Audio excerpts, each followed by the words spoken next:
So how do we define a good policy then? When designing a policy, it's important to think about incentives of each party involved, as well as to think about any perverse incentives that may be created.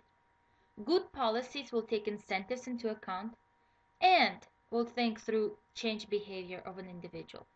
Bad policy will ignore one of the two or both.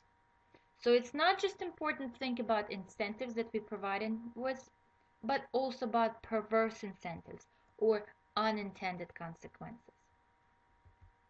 It's important to also remember that all policies will have its benefits and costs, and all policies will have their upsides and downsides. This says that there is no such thing as a perfect policy. There's really no such thing as a common sense policy. No matter what, there's going to be somebody who's going to get hurt from a new policy. As long as the benefits outweighs the cost, we think it's going to be a good policy. But in order to make sure that benefits outweigh the cost, that's why we have to think once again, not about just incentives, but also about perverse incentives or unintended consequences. So next thing we're going to do, we're going to analyze two different policies that will make students to come to class on time. This is not an issue in the online class, but you probably know yourself that it's a problem when it comes to face-to-face classes.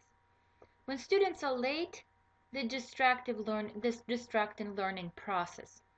They may need to unpack their stuff or get ready for the class. As a result, the attention switches from learning to that student who was late. So let's try to think about a couple of policies that will deal with this issue. We start with the following policy. We're simply not going to let students in after the class has started. Are there any incentives that we provide students with? Yes, if you're being late to class, you're missing class time. For those students who are motivated by learning, that's a big deal. You're not going to sit in the class. As a result, you may need to study longer on your own in order to pass the class.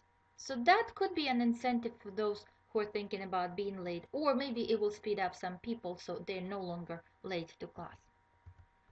Enforcement, we simply can lock the door. So this is an important thing. Designing a policy, we also have to make sure that that policy will be well enforced. Because if we can't really enforce that policy, there's really no need to create it.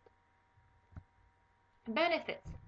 Well, if this policy actually motivates students to come to class on time, we have our benefits. We accomplished our goals. We have quiet class times when students don't come in late. Let's talk about costs. Not all the students may be respecting this policy.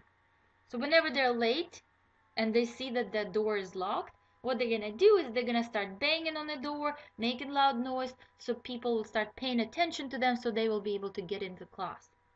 As a result, we will see that a lot of noise is being created, okay? And that will lead us to our unintended consequence, right?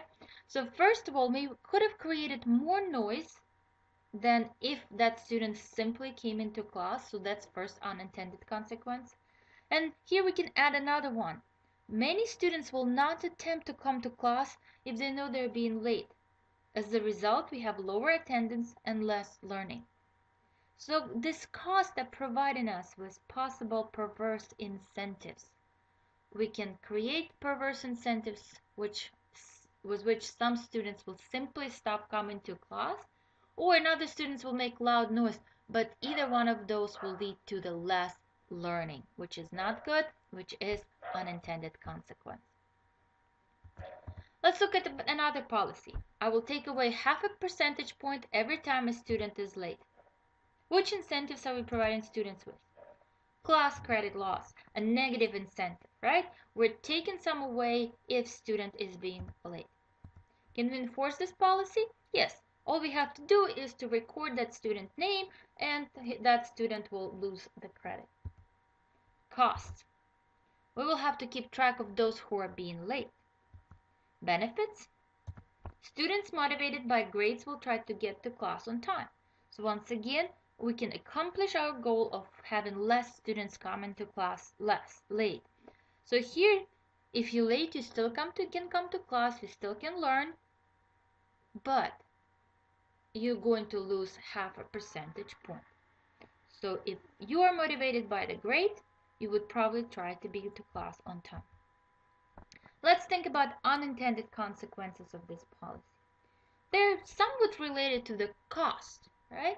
So first of all, I would have to keep track of those who are being late, which means once again, I'm switching my attention from teaching class into recording the names of those who were late.